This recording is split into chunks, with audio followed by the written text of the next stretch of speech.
México. Estamos dispuestos nosotros a conversar. ¡El pueblo quiere revolución! La política de México es no intervención, o sea, no debe de intervenir. Yo creo que cada quien debe decidir sus asuntos internos. Yo creo que también podría opinar respecto a otros países, ya que vivimos todos en este planeta, ¿no? Y lo que pasa en otros países, a la larga te repercute en nuestro país también. Prácticamente se ha manejado desde tiempo atrás la no intervención de su política interna de cada país. Si bien puede opinar, pero sin afectar la soberanía precisamente de lo que le corresponde a cada país. Yo creo que en cuestión de la opinión sí, sin embargo no a la intervención.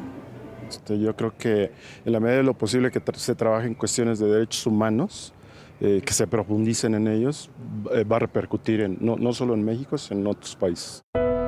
Después de la crisis de los misiles en Cuba en 1962, el presidente Adolfo López Mateos impulsó la firma de una declaración conjunta entre México, Bolivia, Brasil, Chile y Ecuador, en la que se comprometieron a buscar una región libre de armas nucleares.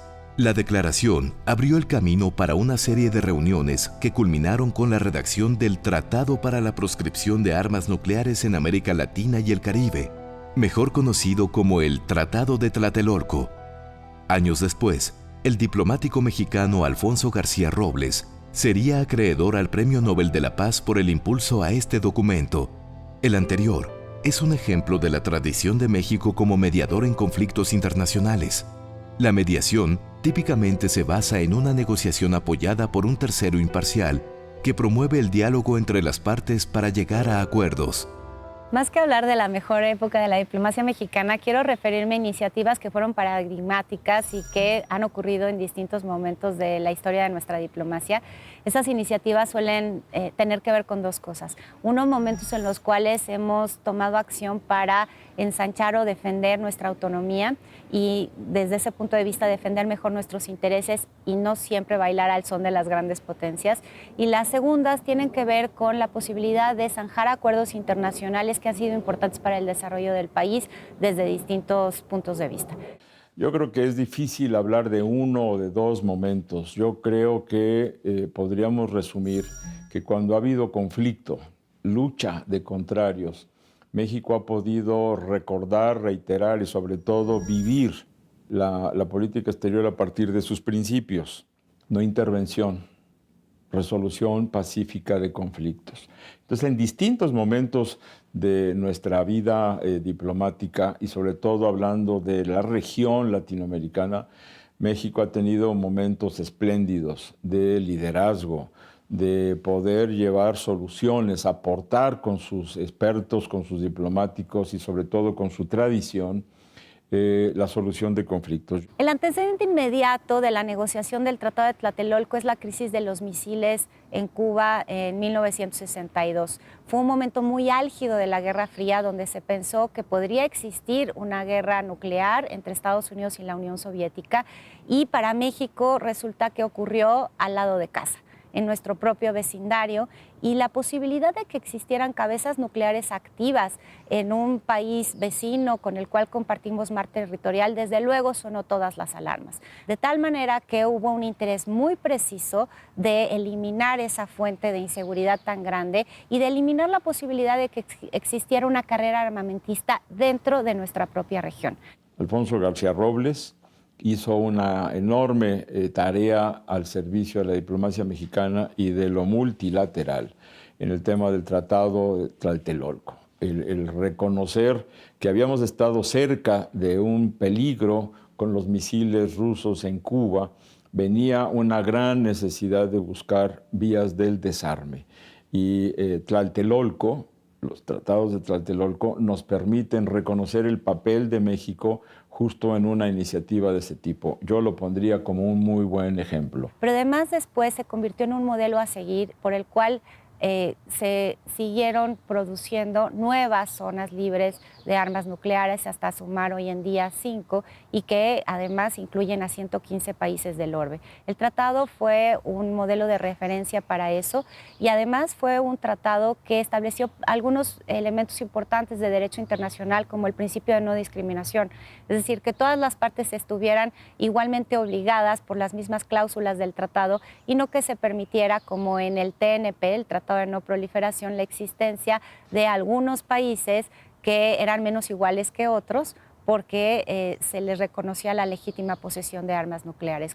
Creo que el tratado además sirvió para proyectar a México en el mundo. Es una de las grandes contribuciones de la diplomacia multilateral de México a un proceso civilizatorio de la humanidad. La Revolución Cubana tiene una vinculación enorme con México, el respaldo enorme de México en este proceso. Está la visita, la estancia, la preparación de los líderes de la revolución en México, Tuxpan, el Granma, la llegada, la relación después del triunfo de la revolución con México, la enorme presencia del general Cárdenas y de muchos otros destacados mexicanos en la revolución cubana. Viene este juicio a Cuba en la OEA y México, como sabemos, en 1964 es el único país que no vota por la expulsión de Cuba, junto con el apoyo de Chile, que también se suma a esta opinión. Pero, ¿qué viene después de eso? Pues viene una situación muy compleja para Cuba, en una complicada relación con los Estados Unidos. La aplicación del capítulo 3 de la ley Helms-Burton, que ahoga, que intenta cerrar el oxígeno a Cuba, es una decisión ilegal, es una decisión inmoral y es una decisión que México seguirá condenando en todos los espacios en donde haya oportunidad de hacerlo. Pero también México va a proteger a sus empresas que estuvieran eventualmente en algún riesgo por esta ilegal aplicación de la ley Helms-Burton. En los 90s, en el momento en que México ayuda, colabora entre Estados Unidos y Cuba con el tema de los balseros. ¿Qué es lo que se vive en los primeros años de los 90s? Una gran salida de cubanos en balsas arriesgando su vida, y hay que pensar lo que están arriesgando hoy muchos cubanos, haitianos, africanos, centroamericanos, en este viacrucis, no hay manera de llamarlo de otra manera, en este peregrinar peligroso, porque caen en manos del crimen organizado, caen en riesgos enormes, y este intento de llegar hacia México, bueno, nos remite a la experiencia que en los 90s jugó México, vivió México, acercando a dos posiciones, el presidente Bill Clinton y el presidente Fidel Castro, buscando hablar. ¿Quién fue el mediador? México, con una diplomacia de Estado, con una diplomacia del presidente y con una diplomacia personal en la persona de Gabriel García Márquez, que fue invitado por México para ser el mediador, el mensajero. Historias que parecería que ya olvidamos, pero fueron apenas a final del siglo pasado. De esto podemos hablar mucho, pero son ejemplos que yo pondría sobre la mesa para recordar de dónde venimos.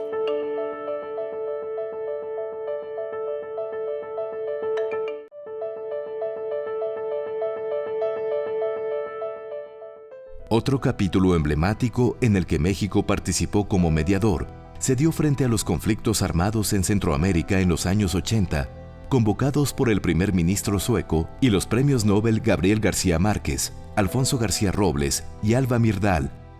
Los presidentes de Colombia, México, Panamá y Venezuela formaron el Grupo Contadora, que actuó como mediador en los conflictos de El Salvador, Guatemala, Nicaragua y Honduras, los cuales amenazaban con desestabilizar la región.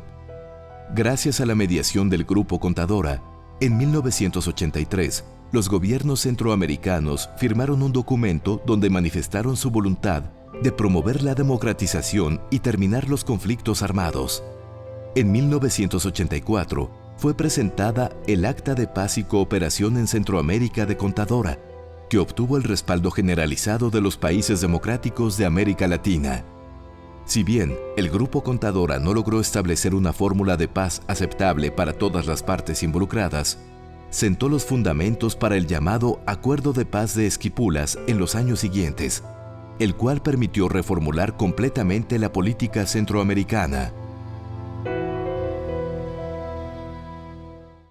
Contadora es un momento emblemático, es un momento que hay que volver a releer. Y no estamos hablando de hace muchísimos años, estamos hablando de nuestras historias con América Latina de pocos años.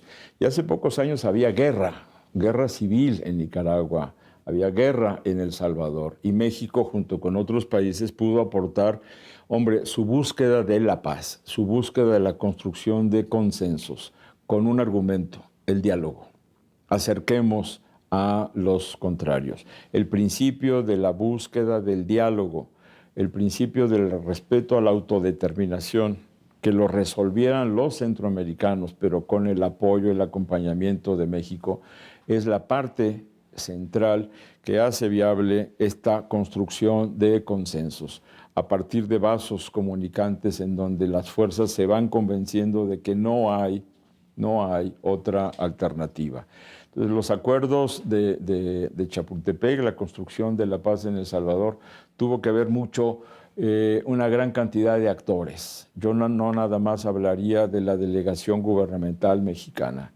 Hay una clarísima presencia de sectores de la Iglesia, de los líderes de los movimientos sociales, de los, en aquella época no se llamaban necesariamente ONGs, pero era el mundo civil, trabajando por las causas de la paz. Entonces yo sumaría el principio, la iniciativa de México, pero la identificación de aliados, de grupos sociales, tanto allá como acá, que fueron generando las condiciones y el acercamiento de las partes. No le toca a Contadora cerrar los acuerdos de paz, es Esquipulas, pero sin Contadora no se hubiera llegado a eso. Y en El Salvador el rol de México para auspiciar el diálogo, los encuentros, la firma de los acuerdos de paz, hace ya 27 años, en el castillo de Chapultepec, en donde se resuelve, se acuerda, se compromete las fuerzas beligerantes a iniciar un camino. Este es el acuerdo México-Francia, que permite el reconocimiento de las partes beligerantes. Son contribuciones de la historia de la diplomacia de México que han sentado las bases para llegar a la paz. Los mejores momentos de la diplomacia mexicana tienen que ver con situaciones en las cuales nos damos cuenta que lo que sucede en el resto del mundo es fundamental para nuestros intereses. Sabemos identificar claramente esos intereses y luego movilizar todos los recursos, a veces son muchos, a veces son pocos, para generar algún resultado. En una mediación juega mucho la relación bilateral, pero también el esquema de trabajo multilateral. En las posiciones que últimamente ha tomado México a partir de conflictos, la pregunta ha sido, ¿nos invitan las dos partes? Queremos hablar, nos importa hablar con las dos partes, y si las dos partes aceptan la intervención, la mediación, o esta otra frase que es muy importante recuperar de México como garante, como facilitador, como observador, no necesariamente como mediador, se demuestra que puede ayudar muchísimo México a acercar las posiciones. Es el ejemplo de Venezuela, es el ejemplo de Nicaragua. Los conflictos en Nicaragua y Venezuela son los casos más recientes donde México ha actuado como mediador. Nicaragua ha vivido meses de conflictos sociales y políticos, en lo que se percibe como una erosión de las libertades civiles y un control cada vez más fuerte del poder ejecutivo sobre los otros poderes e instituciones. En abril de 2018, el incendio de la reserva de Indio Maíz y la reforma a la seguridad social catalizaron manifestaciones masivas en el país y el descontento social se acrecentó. En ese mismo año, el gobierno accedió a un diálogo con representantes de la sociedad civil, que tuvo como resultado el acuerdo de la presencia de organismos como la Comisión Interamericana de Derechos Humanos. México ha impulsado y acompañado estos esfuerzos multilaterales encaminados a contener la violencia en Nicaragua, privilegiando un diálogo inclusivo y el respeto de los derechos humanos en ese país.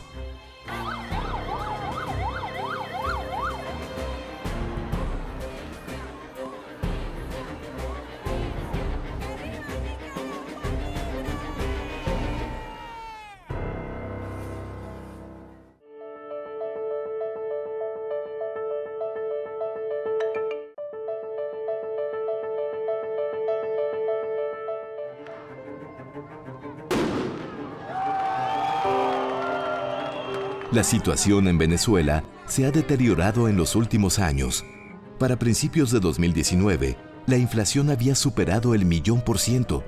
Existía un fuerte desabasto de los productos más básicos y las protestas sociales se multiplicaban.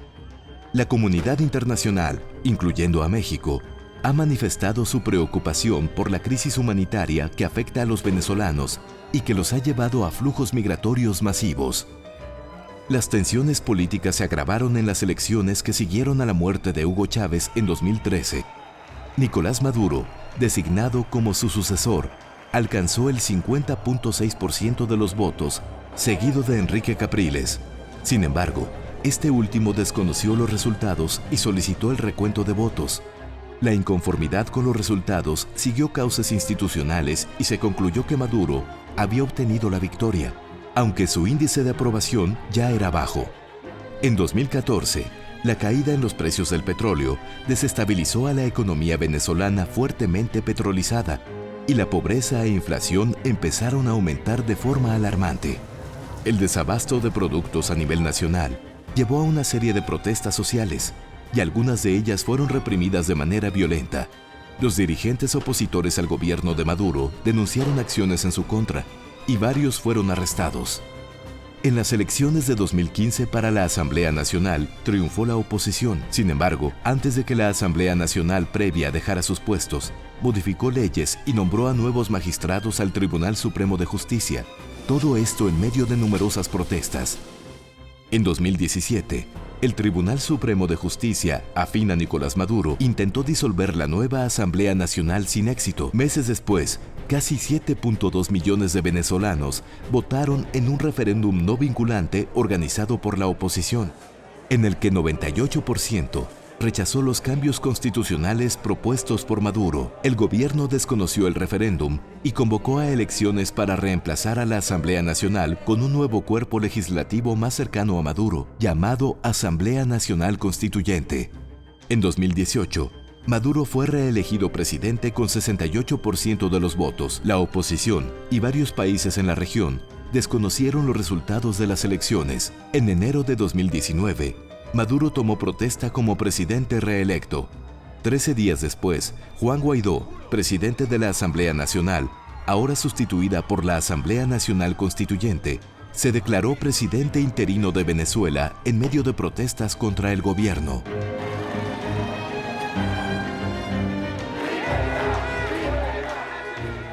El 4 de enero de este año hubo una reunión ministerial en la ciudad de Lima, donde México expresa por primera vez y de manera oficial el cambio de postura frente a Venezuela. En este posicionamiento, México expresa que está a favor de una salida dialogada, de una salida política y de una salida democrática, en contra del discurso que están teniendo en ese momento los miembros del Grupo de Lima. Hay que reconocer que el Grupo de Lima ha evolucionado al paso de los años, y esto es por el cambio de gobierno que han tenido los países que son miembros.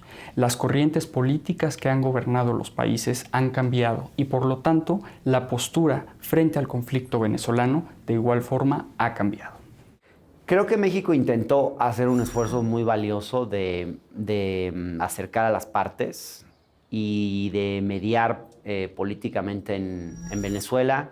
No ha sido fácil, me parece que hasta ahora no es mucho lo que se ha logrado, pero me parece importante que México no se haya sumado al Grupo de Lima, que tenía una postura claramente injerencista en Venezuela y además una postura agresiva y violenta hacia el gobierno venezolano, que creo que no ayuda a resolver la crisis por la que está pasando Venezuela. Me parece que el intento de México de mediar en Venezuela ha sido inteligente, me parece que eventualmente podrá dar resultados. Por lo menos creo que México ha logrado volverse como un actor confiable que eventualmente va a poder jugar un papel en algún momento crítico para resolver la crisis por la que está pasando Venezuela.